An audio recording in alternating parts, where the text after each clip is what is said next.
দুপুরে রান্না করব না করে অনেক প্রকার রান্না করা গেল। দুপুরে রান্না করলাম খাসির মাংস, মনির জন্য বিরিয়ানি, আর ভাইকে পাঠাবো বলে একটু মুরগির মাংস রান্না করলাম। তার সাথে আর একটা আইটেমও আছে। আর দেখুন, কাজ ঝড় হলে এরকম করে, মানে 103 জন্যেও তার দুষ্টুমি। নমস্কার, আমার পেজে সবাইকে ওয়েলকাম। এই যে আমার বাবা, এটা হচ্ছে গতদিন রাতের ভিডিও। ওর আছে এখন 103 জ্বর, তার একটু বেশি ছিল, সেই অবস্থায় সে নাচ করছে। মানে ভাবা যায়, এটা মনে হয় আমার ছেলে ছাড়াই সম্ভব না। সকালে খাওয়া দাওয়া কমপ্লিট হয়ে গেছে। এখন আছে দুপুরবেলা। দুপুরে রান্না করব পুঁই শাক ভাজি আর খাসির মাংস রান্না করব। তার জন্য বাবুর জন্য আলাদা একটা আইটেম রান্না করব। পুঁই শাক এইভাবে ভাজি করলে খুব ভালো লাগে, তেলের উপর কালো জিরে পোড়া দিয়ে। এটা হচ্ছে পেঁয়াজ আর হচ্ছে রসুন দিয়ে ভাজি করতে হয়, খুব ভালো লাগে খেতে। আর এখন খাসির মাংস রান্না করে নেবো। এখানে 1 কেজির একটু কম আছে খাসির মাংস।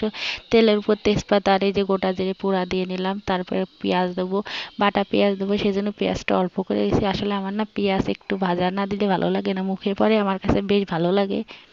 তারপরে বাটা পেঁয়াজ রসুন দিয়ে দিয়েছি। তারপরে ধনে গুঁড়ো, জিরে গুঁড়ো আর মশলা, বাটা মশলা দিয়েছি। এখানে আমি কাঁচামরিচ আর শুকনো মরিচ ব্লেন্ডারে পেস্ট করে নিয়েছি।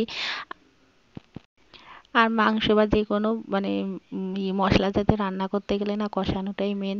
কষানোটা ভালো না হলে রান্নার স্বাদও ভালো হয় না। এখন এই যে আমি তো মশলাটা দিয়ে দিলাম, মানে এটা হচ্ছে মরিচের পেস্ট, সেটা দিয়ে একটু ভাজি করে নিয়ে এখন হলুদ লবণ পরিমাণ মতো দিয়ে দেবো। হলুদ লবণ পরিমাণ মতো দেওয়ার পর কিছু সময় নেড়ে নিয়ে এখন আর বাকি বাকি উপকরণ দেবো। এখন একটু আদা বাটা দিয়ে দিয়েছি। আদা বাটা আগেও একটু দিয়েছিলাম, পরেই যে আর একটু দিয়ে দিলাম, সেটা ভিডিও করতে পারিনি। আর এখন এই যে মাংসটা দিয়ে দিয়েছি, মাংস দিয়ে খুব ভালো করে কষিয়ে নেব। আমি ভেবেছিলাম ফ্রিজে হয়তো বা চুই ঝাল রয়েছে, সেই জন্য আর বড় পাপাকে আনতে বলিনি, কিন্তু পরে ফ্রিজ খুলে দেখি যে নেই, সেই জন্য আর চুই ঝাল দিতে পারিনি। এখন এই যে গোটা রসুন দিয়ে দিলাম। খাসির মাংসতে রসুন দেবো না, আমার খাসির মাংস না যে কোনো মাংসতে রসুন আমার খুব প্রিয়। আর এখন এই যে আলু আলু একটু বেশি দিয়েছি, কেউ কিছু মনে করবেন না, কারণ আলু খেতে আমি অনেক ভালোবাসি। মাংসর থেকে আলুটাই বেশি ভালো লাগে মাংসর। আমাদের বাড়িতে মাংস রান্না হলে, মানে আমার বাবার বাড়িতে, মা তো তেমন আলুই দিতে চায় না, বলে আলু দিলে বেশি স্বাদ নষ্ট হয়। কিন্তু এই যে আমি জোর করি, মা দাও দাও দাও, নাহলে আমার ভাগে যদি কম পড়েছে সেটা নিয়ে মানে খুব মজা হতো।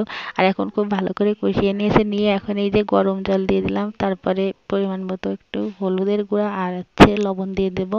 তারপর প্রেশার কুকারে কয়েকটা সিটি নিয়ে দেবো। এখানে আমি 5টা সিটি দিয়ে নেব। তারপরে এই যে চর্বি ছিল, চর্বিটাও দিয়ে দিলাম, তারপরে সিটি মেরে নেব। খাসির মাংস আর বাবুর মাংসটা আমি পাশাপাশি রান্না করছিলাম। আর এখন এই যে বাবুর বিরিয়ানিটাও কমপ্লিট করে নেবো, তাই রাইস কুকারে দিয়ে দিয়েছি। আসলে তাড়াহুড়ো করে রান্না করছিলাম, পাশের চুলায় অন্য একটা মাংস রয়েছে, মানে মুরগির মাংস রান্না করছিলাম, সেটার ভিডিও করে নিয়ে, যেটা হয়ে গেছে এর অর্ধেকটা অন্য একটা পাত্রে রেখেছি, সেটাও ভিডিও করতে ভুলে গেছি। এটা ভাইয়ের জন্য পাঠাবো, তার জন্য খাসির মাংস পাঠাবো।